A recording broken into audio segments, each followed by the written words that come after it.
talk about acculturation. Acculturation is basically the slow process by which we become like another group. You know, the best example I have of this is that, we can become normal, and I think there's two ways in which you can acculturate. There's sort of assimilation, which is a form of acculturation, which is basically where, you move into another culture and you assimilate to it, and it is a little bit different than acculturation, but it is of a similar nature.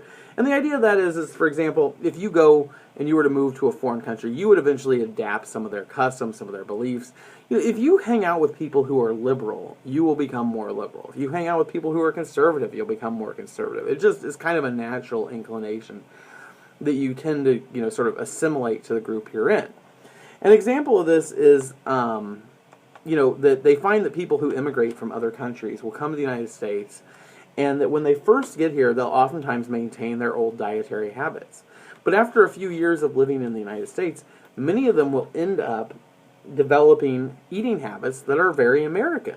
And what will happen is they will begin to eat excessive, they'll eat larger meals, and they will gain weight. And so people who are new immigrants, for usually 10 to 20 years, will remain fairly similar in weight, eat fairly similar amounts, but slowly they continue to add calories until they get to American-sized diet, and they, of course, become American-sized. I don't know. I mean, they tend to become overweight like a lot of Americans have as an issue. And so that's one of the things of assimilation. But acculturation is the idea that, there's just this slow, gradual process. Just like you slowly adapt to the group you're with, you slowly adapt, and you change. And the example I always like is the idea that suppose you have this, you have this group of people and they all live in this area. And drought and famine and other things come along, there's disease, whatever. And so they decide the best possible solution is for them to split up and go their separate ways, so that half the colony is going to go to the west, half is going to go to the east, and they will try to find and sustain themselves. And the idea of why they're splitting up is in order to guarantee a future, half will go one way, half will go the other, and that at least they're trying to provide for their future by seeing if they can make they don't all want to go off together and then they all die. They want kind of, half this will go this way, half this will go the other way. So one sets out to the east, and they get over there, and they find this land that's very rich in food and water and everything, and they find that they essentially can live an agrarian life of gathering and, farming, and they can, capture food fairly easily, and the food comes, and there's very few dangers, and they live a very nice life, And what happens is, as a result, they slowly, they become very domesticated, that people live and cook and work and do everything there, and they live very close quarters, men and women, and they have, kids and stuff.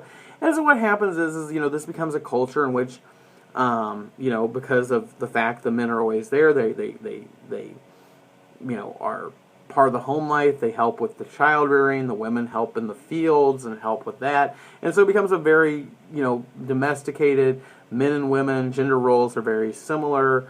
Men are expected to be better conversationalists and other things because they're not, off, hunting and gathering and doing things like that.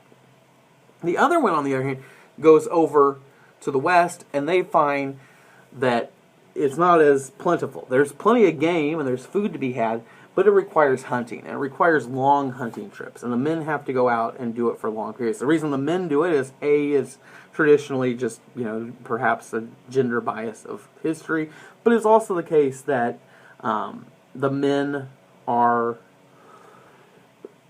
not only traditionally the hunters and gatherers, but, women become pregnant, they have to take care of child rearing, they have to breastfeed. You can't really go out hunting if you're raising children and you have to go out hunting. And so what happens is the men go out hunting, and they go out for long periods, and they oftentimes die, and there's a very high death rate. And so what happens is they get back, and their women, they find out their husband has died, and they need somebody to provide for them. But there aren't enough men to go around, so they become polygamist.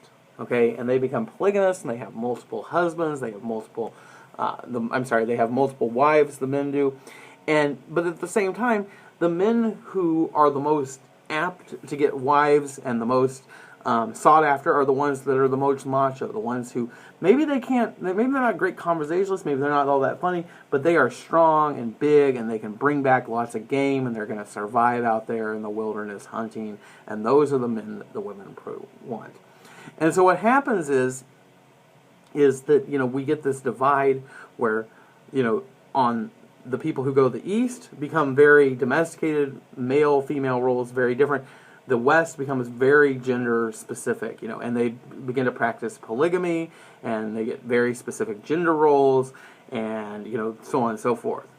And so what happens is eventually the two cultures, come back together at some point, and they groups of their great-great-grandkids come together, and they meet back where they had originally came from, and they look at each other, and they abhor the other group. They are like, how can you guys be such chauvinistic pigs? Multiple wives, your men are filthy animals, and the others are looking at them going, how can you look at these namby-pamby men who don't, go out and fight and do all this, and they're funny and they're cute and all that, but they're not men, right? And so they have this cultural difference.